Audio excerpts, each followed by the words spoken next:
Bom dia, meus irmãos, tudo bem? Por gentileza, vamos nos sentar. Peço por favor que você tome o seu assento. Passaram bem a semana? Vocês estão bem?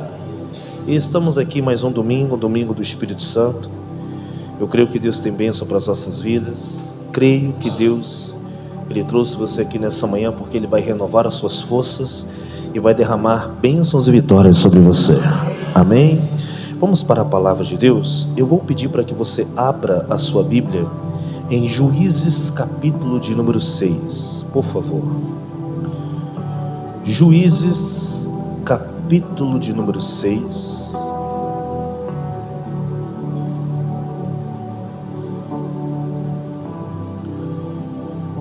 Juízes capítulo de número 6.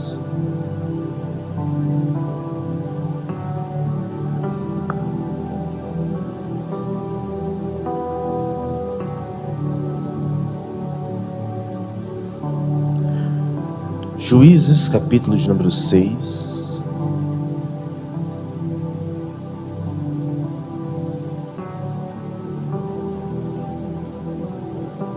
Isso. Se alguém precisar de ajuda, pode pedir ajuda aos irmãos que eles estão aí para te ajudar a encontrar.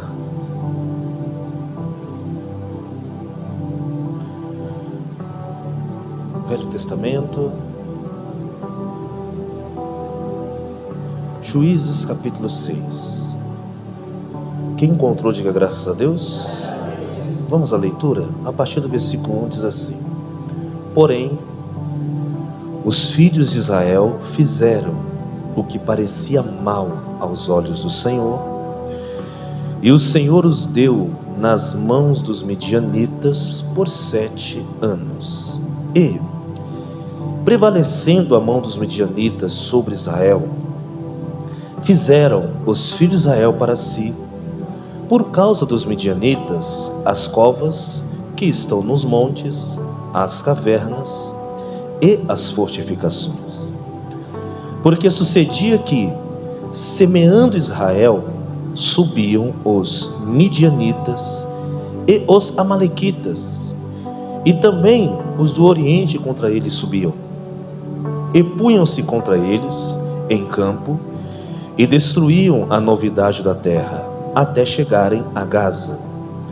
E não deixava mantimento em Israel, nem ovelhas, nem bois e nem jumentos, porque eles subiam com seus gados e tendas, e viam como gafanhotos em tanta multidão, que não se podia contar, nem a eles e nem aos seus camelos, e entravam na terra para destruir. Assim Israel empobreceu muito pela presença dos midianitas. Então os filhos de Israel clamaram ao Senhor.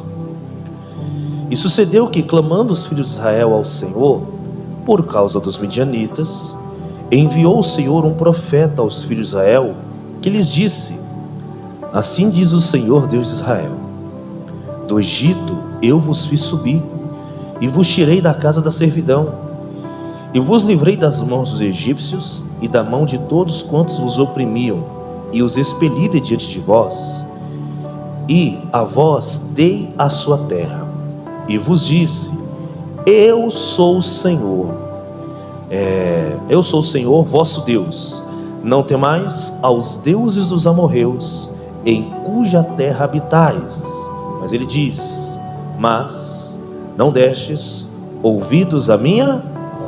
Vamos fazer uma oração. Espírito Santo, me coloco aqui à tua disposição para que eu possa ser uma bênção para o teu povo, e que a tua palavra ela venha trazer para nós a sabedoria e o conhecimento do Senhor, que o Senhor possa realizar em nossas vidas a tua vontade, porque eu me coloco aqui na dependência do Senhor, que eu possa, meu Pai, falar o que o teu povo precisa ouvir da parte do Senhor, que não venha a ser a minha opinião, meu Deus, e que eles possam estar com o coração aberto para ouvir o que a tua palavra irá trazer, pois nessa manhã é o que pedimos, a direção do teu Santo Espírito sobre as nossas vidas.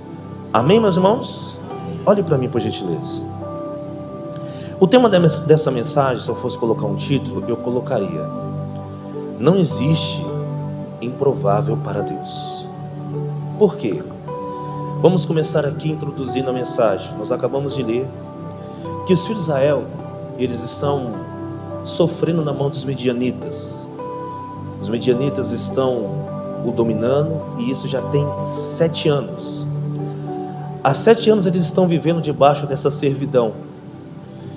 E a Bíblia diz que o trabalho deles era bem sucedido. Tudo que eles plantavam, a terra produzia. Os seus animais estavam dando as suas crias, estavam aumentando os seus rebanhos. Mas o problema não estava no trabalho, naquilo que eles estavam fazendo, no quanto eles estavam se dedicando a ter resultado naquilo que eles estavam se esforçando. O problema em si estava em eles não desfrutarem daquilo em que eles estavam dedicando a sua força. E existem muitas pessoas que elas olham para a vida dela hoje e elas dizem: olha que maravilhoso, eu estou trabalhando, e ela vê um crescimento financeiro, ela vê resultados, mas não falando só sobre vida financeira, ela vê outras áreas da vida dela. Ela vê que a dedicação que ela está dando está conseguindo produzir resultados. Só que esses resultados não estão sendo aproveitados por ela. E muitas vezes nós entramos em alguns pensamentos que acabam nos chateando. E isso é normal. A pessoa fala: mas como é que pode? Eu trabalho, eu estou vendo o dinheiro entrar, mas eu não sei para onde o dinheiro está indo.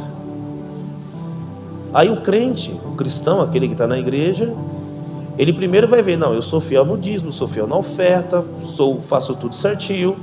Aí nessa parte ele não está errando. Aí ele vai olhar: mas peraí, mas eu não estou vivendo no pecado. Começa a caçar um monte de coisa e não tem. E aí fica o seguinte questionamento: por que eu estou me esforçando e não estou colhendo? Entra um ponto que nós precisamos entender no tema da mensagem. A Bíblia está dizendo que os filhos de Israel estavam empobrecendo pela presença dos midianitas. Mas os midianitas só eram a causa de, naquele momento, estar sendo roubado a alegria deles. Vocês estão entendendo, sim ou não? Mas quando eles clamam a Deus, Deus manda um profeta para falar com eles, que vocês acabaram de ler comigo.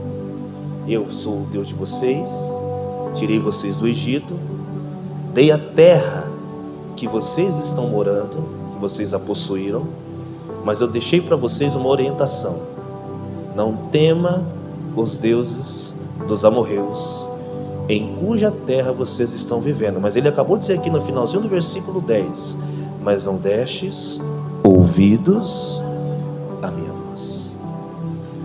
Nessa parte que eu estou trazendo essa introdução para você, a primeira coisa que eu quero te apresentar é o seguinte: tome cuidado com o tipo de pessoa que você está se relacionando.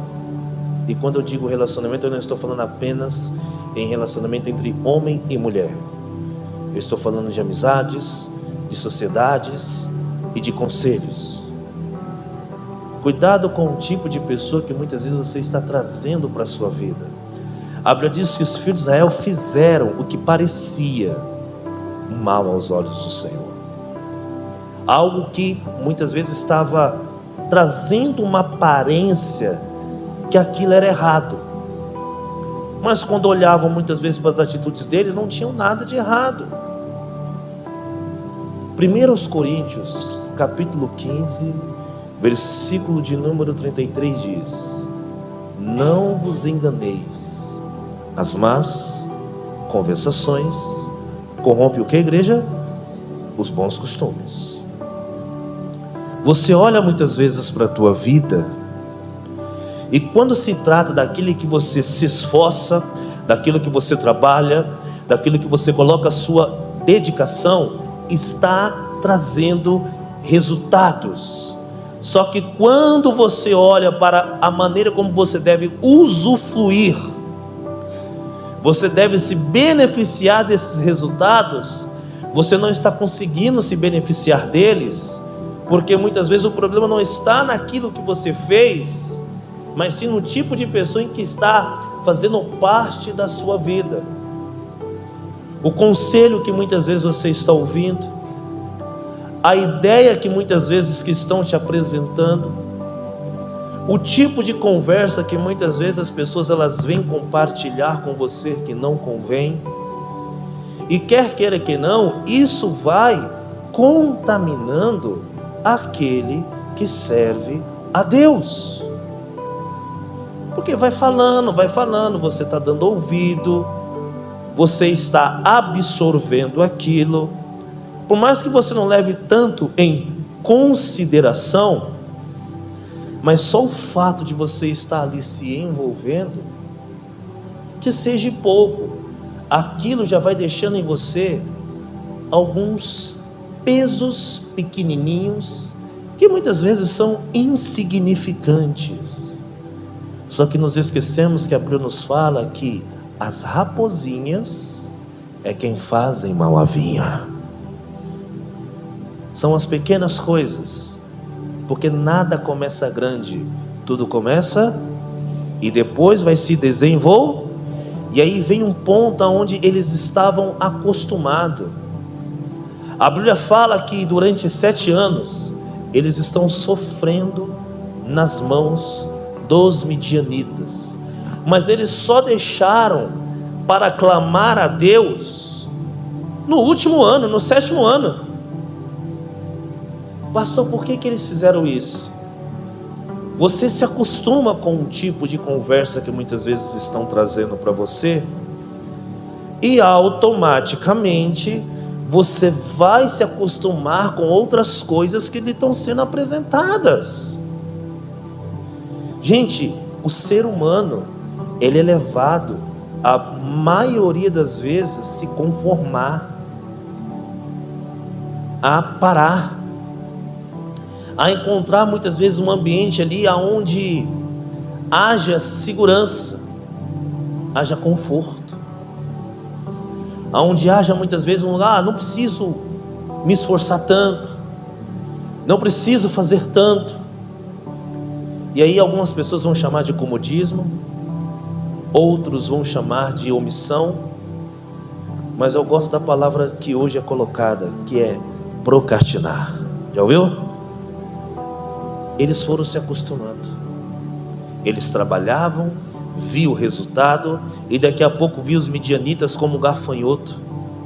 Gente, eles foram empobrecendo, mas eles não empobreceram por causa de uma escassez, por causa de uma crise, ou porque a terra era ruim e não produzia. Não, eles empobreceram porque eles se acostumaram com a presença dos midianitas, mas antes eles já estavam acostumados com a cultura dos amorreus. Irmão, muitas vezes você já está acostumado com a cultura do mundo. Você não é cidadão do mundo, você é cidadão do reino dos céus. É por isso que é necessário você mudar os seus costumes, a sua maneira de pensar, a sua maneira de agir, a sua maneira de viver, o tipo de conversa que muitas vezes você tem até hoje participado, e isso tem sido um empecilho para que você possa usufruir do que Deus tem para a sua vida. Que o interessante é que o problema deles não estava no trabalho, o problema deles não estava na produção da terra, o problema estava em usufruir. Tem muitas pessoas que não estão usufruindo da bênção de Deus porque estão ouvindo o que não é para ouvir, e aí se acostuma muitas vezes a viver numa caverna, se acostuma muitas vezes a se esconder. Ela começa a se apoiar nos seus próprios entendimentos e acha que aquilo é normal. Não, é assim mesmo, é assim que funcionam as coisas, e começa a ver que o que muitas vezes está acontecendo Isso é uma coisa que acontece várias vezes, é uma coisa da vida, é algo que precisa ser entendido, e na verdade não é, meus irmãos. Pastor, por que não é? Porque quando você olha para a Bíblia, você percebe que existia uma razão daquilo estar acontecendo, e hoje não é diferente. Existem muitas pessoas que elas estão olhando para a vida dela, que elas estão olhando para aquilo que está acontecendo, e automaticamente ela acredita que aquilo é normal, mas na verdade não é. Algo precisa ser feito. E aí quando você clama a Deus, Deus ele vai falar para você: olha, é isso aqui que está acontecendo, é dessa maneira. Eles se apoiavam no seu próprio entendimento. Não, a terra está produzindo, estamos tendo resultado, Deus é conosco. Mas ter resultado e não usufruir desse resultado, nossa, isso é muito chato, sim ou não? Decepcionante. É decepcionante. Você muitas vezes vai olhar e você vai falar: poxa, eu me dediquei, eu vi os números, eu vi tudo que está sendo me apresentado, mas eu não estou usufruindo. O que está acontecendo?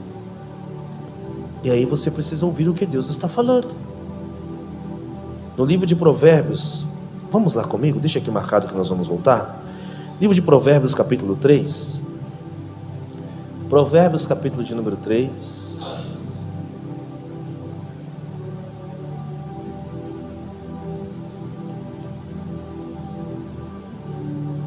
Provérbios, capítulo 3.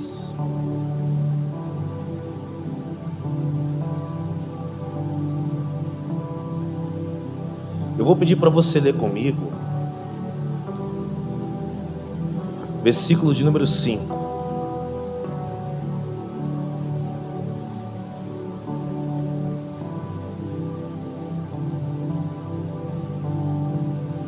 Provérbios capítulo 3, versículo de número 5.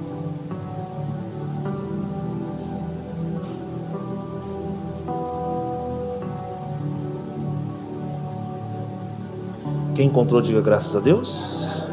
O nosso texto diz assim: confia no Senhor de todo o teu coração. E diz assim: e não te estribes ou se apoie no teu próprio entendimento. Reconhece em todos os teus caminhos, e Ele endireitará as tuas. Versículo 7. Não seja sábio aos teus próprios olhos. Teme ao Senhor e faça o quê? Aparta-te do mal. Olhe para mim, por gentileza. Confie no Senhor de todo o teu coração e não se apoie no seu próprio entendimento. Confie em Deus.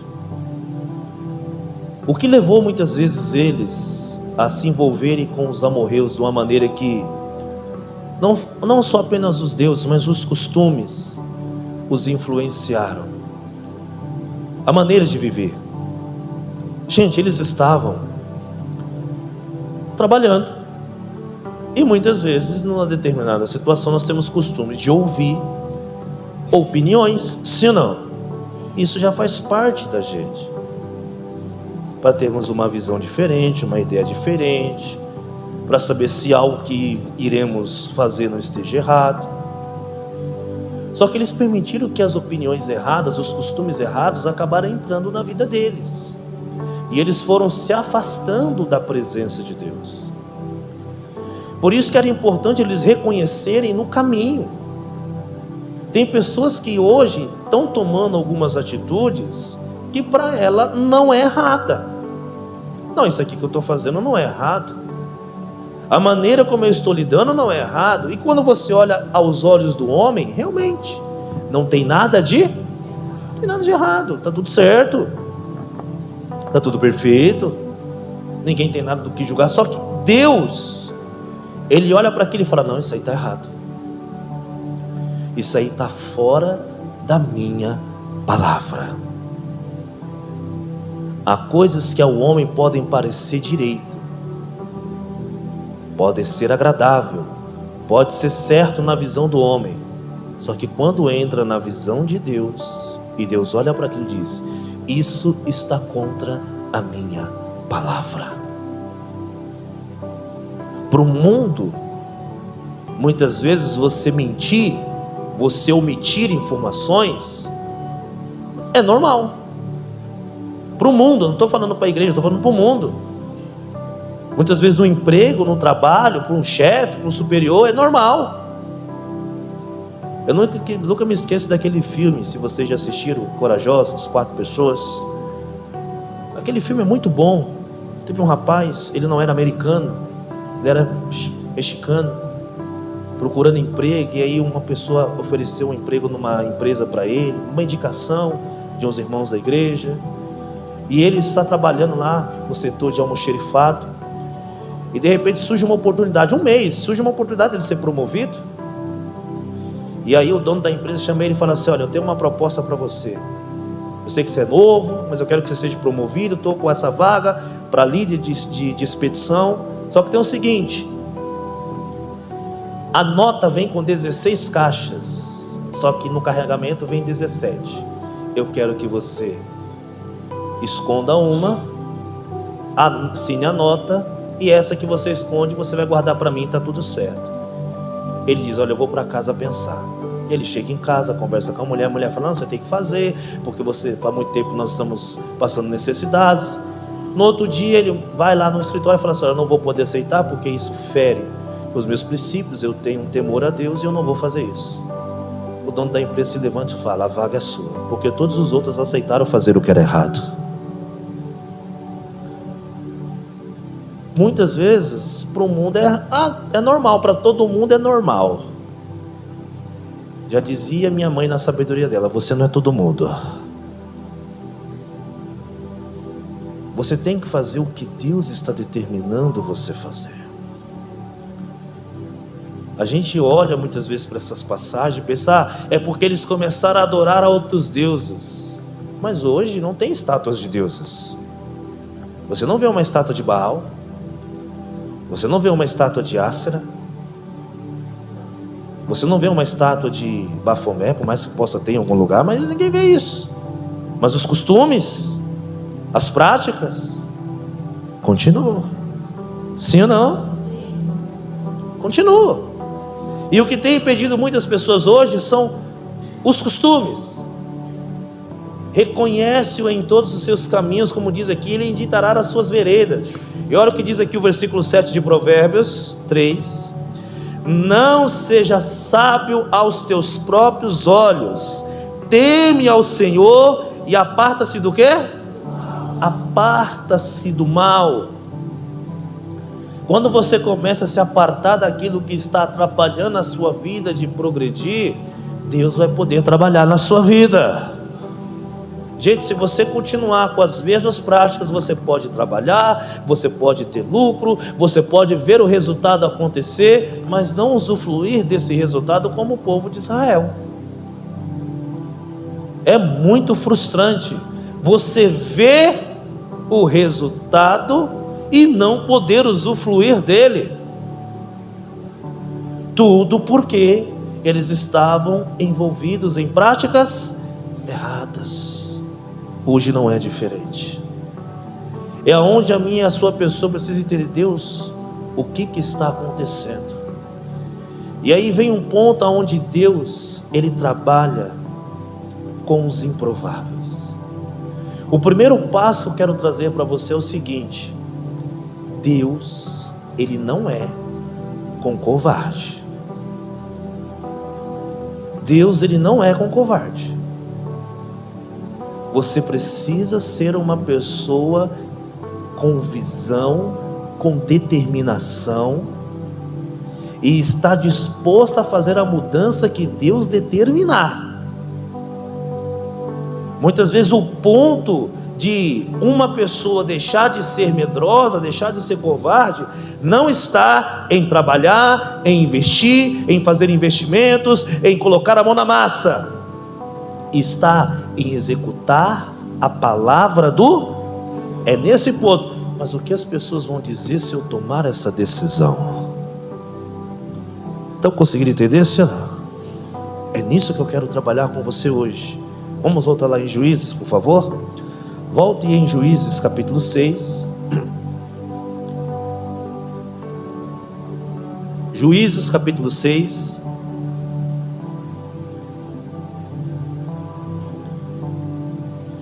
O versículo 11 diz assim: Então o anjo do Senhor veio e se assentou-se debaixo do carvalho que está em Ofra, que pertencia a Joás, o abizerita.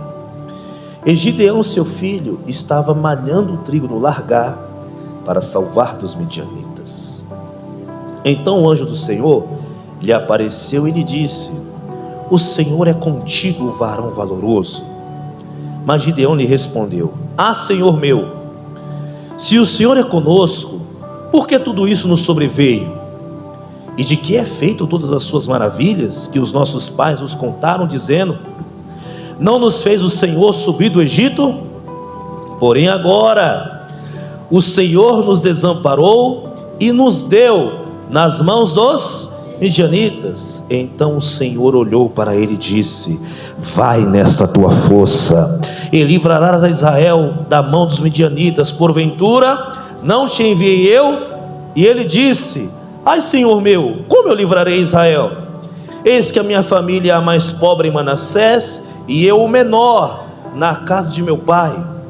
E o Senhor lhe disse: Portanto, eu hei de ser contigo, e tu ferirás os midianitas como se fosse um só. Olhe para mim, por gentileza. Vem um ponto. Gideão, algumas traduções chamam ele de Jerubaal, que é o mesmo nome. Gideão, ele está ali revoltado com aquela situação, com aquela maneira de viver. E aí vem um ponto positivo na vida de Gideão. Qual é? A coragem de sair da mesmice, de sair da zona de conforto. Pastor, como assim sair da zona de conforto? Todos eles estavam acostumados a, sempre que os midianitas vinham, eles corriam para as cavernas, para as montanhas, para as fortificações, eles se escondiam, e todo o trabalho deles eram perdidos. Só que aí vem Gideão, falando: não, eu vou salvar, eu estou cansado de ver o resultado e não usufruir, e aquilo está fermentando dentro dele, e ele toma uma atitude: eu vou fazer diferente. E ele começa a salvar o trigo, trabalhar, e Deus está olhando, Deus está ali vendo. Ele diz: o Senhor é contigo, varão valoroso, homem corajoso. Aí Gideão joga para fora: se o Senhor é conosco, não falou? Deus falou que era com ele, não com, mas ele falou: não, mas se o Senhor é conosco, no geral, por que nos sobreveio tudo isso? Nossos pais nos contaram tantas maravilhas, dizendo: no Egito Deus fez isso, fez aquilo, tirou a gente, abriu o mar vermelho, e agora nós estamos passando por essa escassez, por esses problemas na terra prometida. Aí eu estou te mandando, é você que vai, Gideão. Deus só pode ser com aquele que toma uma atitude diferente. Qual é a atitude que Deus está esperando de você? Qual é a iniciativa que você precisa agir? A coragem de posicionar e falar assim: não aceito mais essas conversas, não aceito mais esses costumes, não aceito mais essas práticas, não aceito mais essa maneira de viver, não aceito mais esse tipo de falatório que tem vindo toda vez trazer para mim, que só tem me trago mais peso. Quem está entendendo, diga bem. É o momento onde você se levanta e fala: peraí, eu tenho que me posicionar, eu tenho que ser corajoso, eu tenho que ser valente, eu tenho que muitas vezes sair da roda dos peões da empresa, onde só fala a palavra que não presta. Eu tenho que muitas vezes sair daquela roda de pessoas que são pessoas maravilhosas, mas que quando começa a falar de alguém, meu Deus do céu, Jesus, ter coragem para se posicionar e falar assim: peraí, gosto de vocês, mas esse tipo de conversa chega. É o posicionamento que Deus está esperando. um posicionamento para você agir diferente, para você tomar posse da bênção que Deus tem para a sua vida. Quem está entendendo, diga amém. É nesse momento em que você pega e fala: peraí, eu preciso me posicionar. E quando você começa a se posicionar, Deus ele começa a te fortalecer. Porque Deus não escolhe pessoas capazes, Ele capacita aqueles que se prontificam e são valentes. Você precisa se levantar, você precisa se posicionar. Por quê? Porque eu disse para vocês que Deus não trabalha com covardes. Não precisa abrir, se você estiver anotando, veja na sua casa. No livro de 2 Timóteo, capítulo 1, versículo 7, a tradução na linguagem de hoje diz: porque Deus não nos deu um espírito de covardia, mas de poder, de amor e de moderação. Veja que Deus não deu para nós. A palavra medo significa também covardia. Nós não podemos deixar com que as coisas nos parem. Não, você tem que ir para cima, e seja o que for. Quem está entendendo, diga amém. Segundo versículo que eu dei para você, estiver anotando, anote. Na carta de 1 João, capítulo 4, versículo 18 diz: no amor não há medo, ao contrário, o perfeito amor lança fora todo medo, porque o medo supõe castigo. Aquele que tem medo não está aperfeiçoado no amor. O que significa? Há muitas pessoas que elas estão presas em situações aonde elas estão sendo castigadas, aonde elas não estão usufruindo de todo o trabalho que ela está se dedicando, aonde ela não está conseguindo viver o que Deus tem para a vida dela. E aí entra o ponto da mensagem: por ela estar fora do amor de Deus. O que seria, pastor, estar fora do amor de Deus? Eu creio que o exemplo que eu vou dar para você, eu acho que você vai conseguir entender. Deus nos ama, Ele é o nosso Pai. Nada que você faça mais vai fazer Ele te amar mais, e nada que você faça menos vai fazer com que Ele te deixe de amar. Isso é simples você olhar para os seus filhos. Quem é pai e quem é mãe sabe. Você nunca vai deixar de amar seu filho, sim ou não? Independentemente das coisas que eles façam. E agora, ele poder usufruir dos benefícios que você pode dar para ele, de muitas vezes, não estou dizendo as obrigações, eu estou falando de benefícios. Obrigações: o teto, uma casa, comida, escola, isso aí vai ter. Eu estou falando daqueles benefícios maiores, aquele videogame, aquela boneca Barbie, sabe? Aquela casa da Barbie, essas coisas que nós podemos chamar de presentes, benefícios. Gente, se ele está sendo desobediente, você vai dar para ele o presente? Entra o ponto que eu quero que vocês entendam. Uma pessoa que está fora do amor de Deus, que não está obedecendo a palavra dele, ele está se autocastigando. Você não castiga o seu filho por bel prazer. Você coloca o seu filho de castigo, você dá uma penalidade para ele quando ele está na desobediência. Mas não é porque você quer dar, é porque ele provocou aquilo. É assim ou não é?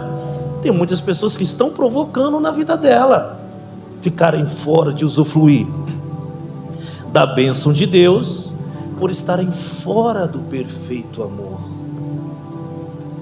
É onde aquele que tem esse espírito de mudança precisa dizer: peraí, eu vou me levantar, eu vou me posicionar. Por mais que eu olhe e eu não tenha habilidades, capacidade, por mais que eu não tenha uma bagagem ainda que é necessária, mas eu vou me posicionar. Porque aquele que se posiciona consegue vencer qualquer dificuldade.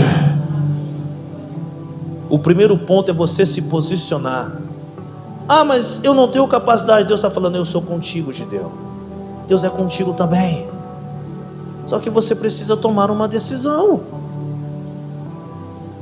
enquanto o povo estava nos costumes, eles estavam empobrecendo. Quando eles clamaram, Deus falou: é porque vocês se envolveram nos costumes dos amorreus. Eu disse para vocês não se envolverem, eu disse para vocês não temerem. Mas mesmo depois deles terem recebido essa mensagem, o único que se prontificou a mudar foi Gideão. A mensagem foi para todo Israel, mas o único que estava lá no largar, lá nas plantações, no campo, para tentar salvar algo que estava indignado, que queria uma mudança, era Gideão. Irmão, você está esperando todo mundo tomar uma decisão para você tomar? Peraí, toma você, levante-se, pare de querer acompanhar os outros, comece a acompanhar, é a palavra de Deus na sua vida. Quem está entendendo, diga amém. Mas Gideão falou: eu não tenho força, mas Deus está falando: eu estou contigo, eu vou ser com você. E quando você recebe essa palavra de Deus, irmão, não tem nada que possa te parar. Quem está entendendo, diga graças a Deus. E aí vem um ponto, talvez você olhe e você fale: mas pastor, eu não tenho essa força toda. Mas você não precisa da força toda, Deus Ele vai te dar. Mas eu preciso me fortalecer, sim. Só que no momento em que você está se posicionando, a primeira coisa que você precisa é um desejo de mudança. E desejando isso, você pegar e falar: Deus, o que o Senhor quer que eu faça? Porque no primeiro passo que eu dei para você foi: Deus não escolhe os capazes, mas Ele capacita aqueles que se prontificam a mudar. O segundo passo que eu quero dar para você: Deus Ele vai trabalhar na sua vida com aquilo que não tem abundância, tá? Vai dar vamos dizer assim, um nó na tua cabeça. Por quê, pastor? Venha comigo aqui no capítulo 7, por favor. Capítulo 7. Juízes capítulo 7, versículo 1. Acharam, irmãos? Amém? Diz assim, ó: então Jerubaal, que é Gideão, se levantou de madrugada, e o povo que com ele havia, e se acamparam junto à fonte de Arode, de maneira que tinha o arraial dos midianitas para o norte, pelo outeiro de More no vale. E disse o Senhor a Gideão, preste atenção nisso: muito é o povo que está contigo, para eu dar os midianitas em sua mão, a fim de que Israel se não glorie contra mim, dizendo: a minha mão me livrou. Agora, pois, prega aos ouvidos do povo, dizendo: quem for covarde e medroso, que volte e vá-se apressadamente das montanhas de Gileade. Então voltaram do povo 22.000, e ficaram 10.000. E disse o Senhor a Gideão: ainda há muita gente, faz-os descer as águas, e ali te provarei.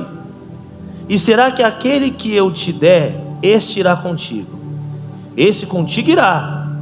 Porém todo aquele que eu disser, este não irá contigo, esse não irá. E fez descer o povo as águas. Então o Senhor disse a Gideão: qualquer que lamber as águas com a língua, como lambe o cão, este porá à parte, como também todo aquele que se abaixar de joelhos a beber. E foi o número dos que lamberam, levando a mão à boca, 300 homens. E todo o resto do povo se abaixou de joelhos a beber as águas. E disse o Senhor a Gideão: com estes 300 homens que lamberam as águas, vos livrareis, e darei os midianitas na tua mão, pelo que toda outra gente se vá, cada um ao seu. Para aqui comigo e olhe para mim, por gentileza. Segundo ponto: Deus Ele vai combater muitas vezes na sua vida o orgulho e a soberba. O orgulho, ele é um sentimento que nasce no coração de um ser humano devido a determinadas situações. Era até essa mensagem que eu ia trazer hoje, só que Deus me fez mudá-la. Não dá para mim falar tudo, mas existe o orgulho positivo e existe o negativo. O orgulho positivo é aquele orgulho que você tem quando você conquista algo, o seu filho te dá uma alegria. Esse é um orgulho positivo, você se sente realizado. Agora, o orgulho negativo é aquele que vem por umas determinadas situações que acabam fazendo você ficar soberbo. E o interessante é que Deus olhou e falou assim: Gideão, tem muita gente aí, vocês vão lutar contra os midianitas, mas se eu der a vitória para vocês com esses 32 mil, a glória não vai ser minha, a glória vai ser deles. Então vamos diminuir. Primeiro você já dá o grito aí, ó, quem for covarde, que tiver com medo, vá para casa. Gente, ele tem 32 mil, 22 mil volta, fica 10 mil. Gideão deve ter pensado: olha, 10 mil dá pra gente brincar, dá pra gente ir, temos bastante gente ainda. Tinha 32, não era um exército de 300 mil, 400 mil, como nós vemos muitos reinos ter na Bíblia, como o rei da Síria ou Nabucodonosor. Não, mas 32 mil, olha, nós podemos fazer uma bela estratégia, nós podemos armar, mas já que Deus não quer os 32, vamos fazer com os 10, a gente faz bem organizado e vai dar tudo certo. Aí Deus olha e fala: Gideão, tem muita gente aí, preciso fazer uma mudança ainda, ó. Leva o pessoal para beber água lá no riacho. Aquele que beber água igual o cachorro, você vai pôr de um lado, aquele que beber normal, você põe do outro. Gente, vamos falar a verdade. Se você está num lugar e você vê alguém bebendo água igual o cachorro, você vai pensar o quê?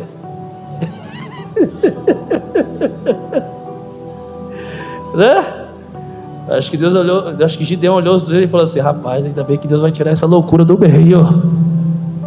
Aí Deus vai falar: não, é com esses 300 que você vai, pode dispensar os outros.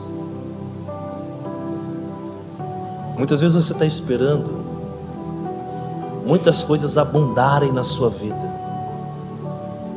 Quando Deus fizer isso, quando Deus fizer aquilo, quando Deus me der isso, quando Deus me der aquilo, eu faço. Não, Deus está mandando você fazer agora. Deus está mandando você tomar a decisão agora. É já, é neste momento. Pastor, mas se eu tomar essa decisão desse jeito, eu já tinha pouco, agora que Deus fez essa limpeza, eu fiquei com quase nada. Irmão, não duvide do que Deus está falando contigo, não duvide da palavra dele. Para que você possa se destacar, você vai ter que ser diferente. Se tudo é igual, não há diferença. Gente, é só você olhar. Eu vejo as fotos dos anos 80, dos anos 90. Rapaz, os carros eram tudo colorido. Tinha laranja, tinha preto, tinha rosa, né? Azul. Hoje em dia você olha tudo preto, prata, branco. Quando aparece um vermelho, né? Ou um amarelo, mas a maioria é a mesma cor. Fica tudo igual. E tudo que é igual, entra um ponto. E tudo que é igual, nós acabamos acostumando, nós acabamos nos conformando. E aquilo não enche os olhos. Por isso que a Bíblia diz, o livro de Malaquias 3:18: eis que vereis a diferença entre o justo e o ímpio, entre aquele que serve a Deus e aquele que não serve. Quem serve a Deus não se acostuma, não se conforma com a presença dos midianitas. Quem serve a Deus não se acostuma com os costumes dos amorreus. Quem serve a Deus é diferente. E quando eu digo diferente, é diferente na maneira de viver, na maneira de pensar, na maneira de agir, na maneira de se posicionar. A pessoa mostra uma diferença de Deus na vida dela. Quem está entendendo, diga amém. É isso que Deus está esperando de você, um posicionamento. E não ter medo. Mas só com os 300? Sim, só com os 300. Pastor, mas eu estou olhando para a minha situação, pastor, eu não sei. Confia em Deus. Deus, Ele não é com covarde. A primeira coisa que ele falou assim: quem tiver com medo, quem tiver covarde, vai embora. For embora.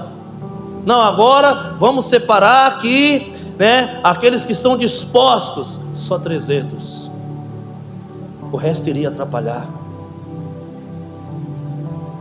O que muitas vezes você está querendo carregar na sua vida de opinião, só vai atrapalhar o agir de Deus na sua vida, porque vai começar a fazer conflito com a palavra de Deus.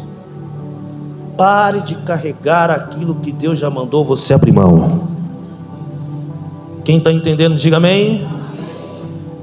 Terceiro ponto: a obediência a Deus é o que vai liberar o sobrenatural dele na sua vida. Continue comigo no versículo 8. E o povo tomou na sua mão provisão e as suas buzinas, e ele enviou a todos os outros homens de Israel, cada um a sua tenda. Porém os 300 homens reteve este ao arraial dos midianitas abaixo do vale. E sucedeu que naquela mesma noite o Senhor lhe disse: levanta-te e desce ao arraial, porque tenho dado na tua mão. E se ainda temes descer, desce tu e o teu moço pura ao arraial, e os ouvirá o que dizem, e então se esforçarão esforçarão as tuas mãos, e descerás ao arraial. Então desceu ele com o seu moço pura até o extremo das sentinelas que estavam no arraial.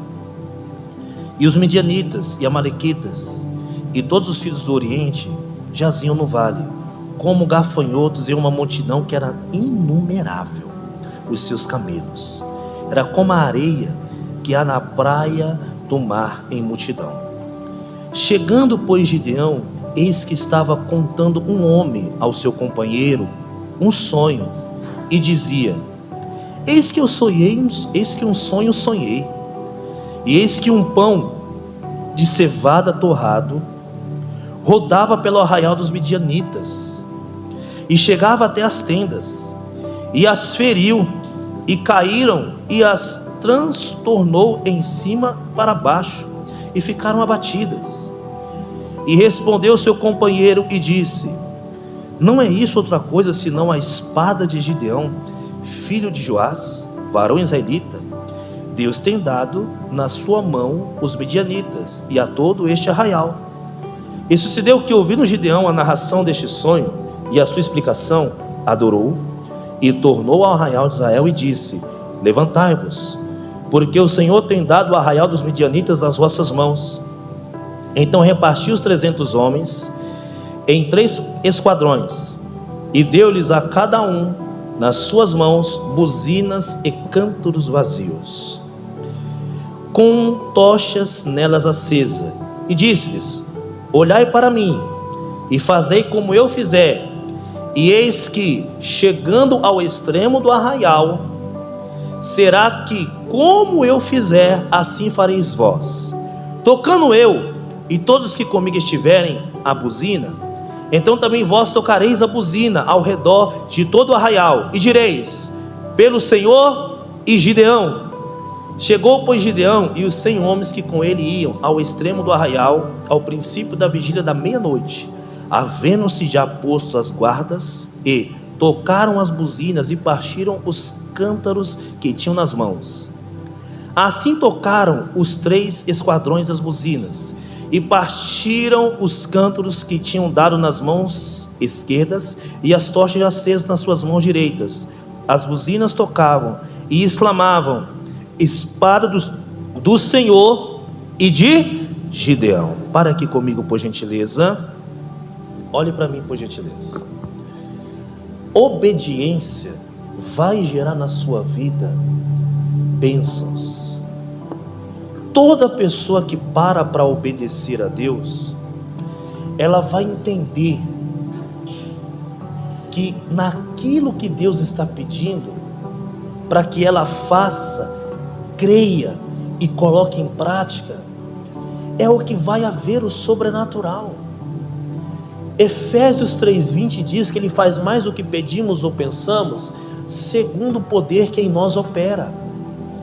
Irmão, o poder que tem que operar em você é o poder do Espírito Santo, levando você a obedecer a direção que Ele está te dando. Gente, eles estavam indo para a guerra. Você vai para a guerra com tocha e buzina?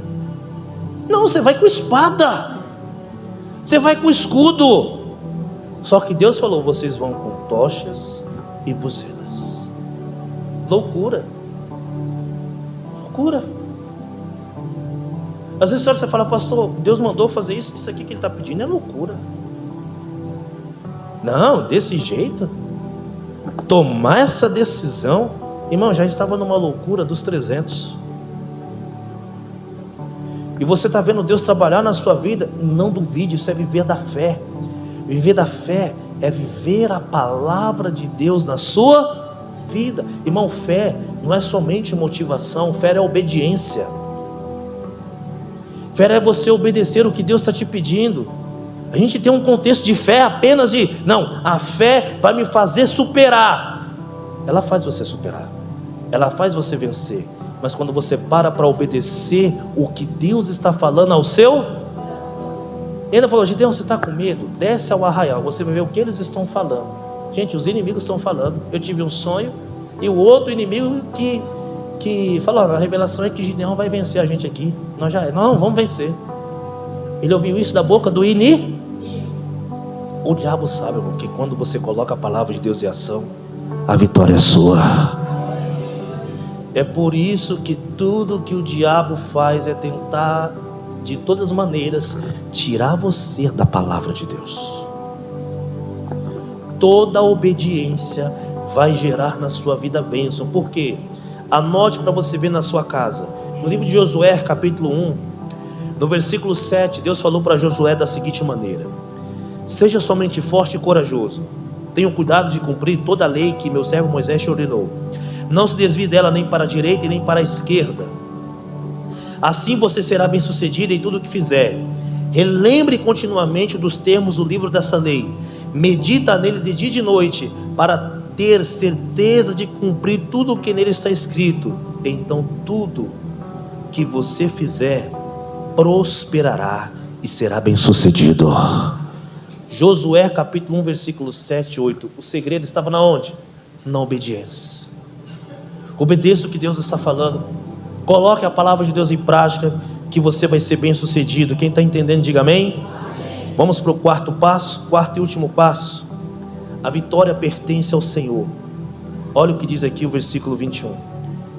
E se ficou cada um em seu lugar, e ficou-se, melhor dizendo, cada um em seu lugar, ao redor do arraial, então todo o exército deitou a correr, e gritaram e fugiram. Tocando, pois, os 300 a buzina, o Senhor tornou a espada de um contra o outro, e isto em todo o arraial. E o exército fugiu para Zererá, até Bet-sita, até os limites de Abel-Meloá, acima de Tabate. Então os homens de Israel, e de Naphtali, e de Arse, e de todo o Manassés, foram convocados e perseguiram os midianitas. Então Gideão enviou mensageiro a todas as montanhas de Efraim, dizendo: desceu ao encontro dos midianitas e tomaram-lhe as águas de Bet-bara, a saber, o Jordão. Convocando, pois, todos os homens de Efraim, tomaram-lhe as águas de Bet-bara e Jordão. Prenderam os 2 príncipes dos midianitas, Oreb e Zebe, e mataram Oreb na penha de Oreb, e Zebe mataram no largar de Zebe. E perseguiram os midianitas, e trouxeram as cabeças de Oreb e de Zebe a Gideão, da além do... Olha para mim, por gentileza, irmãos. A vitória pertence a Deus da sua vida. Por isso que Deus trabalha com coisas improváveis. Como assim, pastor? Gente, eles só tocaram a buzina, só acenderam as tochas. Deus fez toda a confusão ali. Deus moveu. Deus fez com que as coisas acontecessem sem que eles falassem. Foi pela minha força, foi pela minha capacidade. Porque Gideão não se sentia capaz. E quem era capaz tinha se corrompido. Mas quando você coloca Deus à frente, Deus ele te exalta. Veja comigo o que diz Isaías 43. Vamos lá. Isaías 43. Olha o que diz aqui em Isaías 43, para nós fecharmos a mensagem e concluirmos. Isaías 43.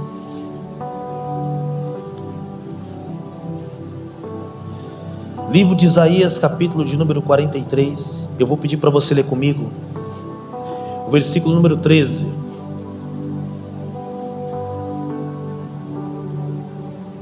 Isaías 43, versículo de número 13.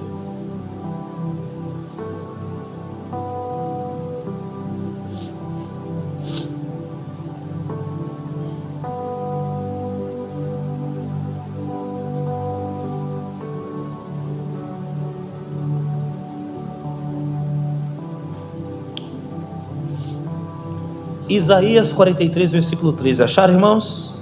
O texto diz assim, ó: ainda antes que houvesse dia, eu sou, ninguém há o que possa fazer escapar das minhas mãos. O texto diz: operando eu, que é Deus, quem? Irmão, quem pode pedir o agir de Deus na sua vida? Então se levante. Por que ficar envolvido com os costumes do mundo? Coloca a palavra de Deus em prática. Concluindo a mensagem, Deus trabalha com pouco. Gideão tinha 300. Jesus tinha com aquele menino 5 pães e 2 peixinhos que alimentou 5.000 homens, fora mulheres e crianças. A viúva de Sarepta só tinha um pouquinho de azeite, um pouquinho de farinha, e Deus multiplicou. Não, pastor, estou esperando. Irmão, tome a decisão, Deus é contigo.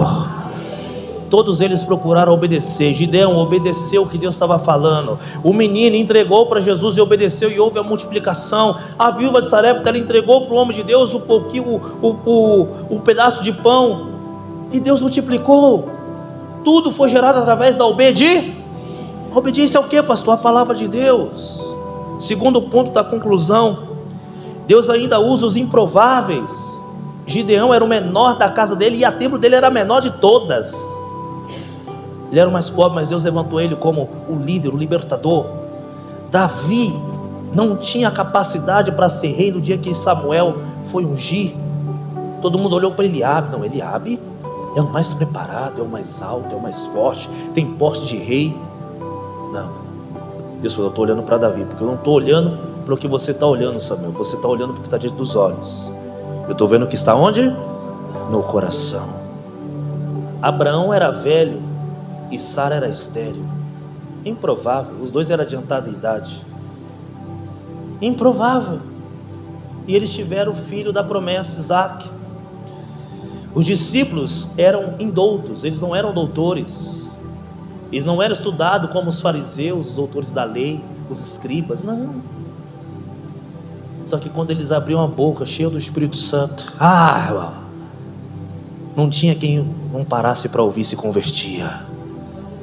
Por isso que lá em Atos 4, a Inás e Cafá dizendo: mas quem são esses homens? Eles são indoutos, eles não estudaram, e eles falam com tanta propriedade. Porque Deus trabalha com os improváveis. Quem está entendendo, diga bem. Terceiro ponto da conclusão: Deus ainda vence guerras impossíveis. Essa guerra aqui com 300 era impossível, porque só os caminhos eram igual ao gafanhoto. Imagina a quantidade de gente que tinha. Só que aí entra o ponto: Deus trabalha com as guerras impossíveis. A filha de Jairo tinha morrido. Jesus fez o quê? O filho da viúva de Naim tinha morrido. Jesus fez o quê? Lázaro estava morto há 4 dias. Jesus fez o quê? Irmão, se o impossível, eu quero que você preste atenção nisso. Se o impossível Deus fez, o que dirá que Ele vai fazer na sua vida? Trazer uma pessoa da morte para a vida é só Deus. E Jesus fez. É por isso que em Zacarias capítulo 4, versículo 6 diz: não façam nem por força e nem por violência, mas é pelo meu Espírito, diz o Senhor. Quando você sai daquele ambiente contaminado, quando você parte para fazer a vontade de Deus na sua vida, meu irmão, Deus ele trabalha em seu favor, e a vitória vem.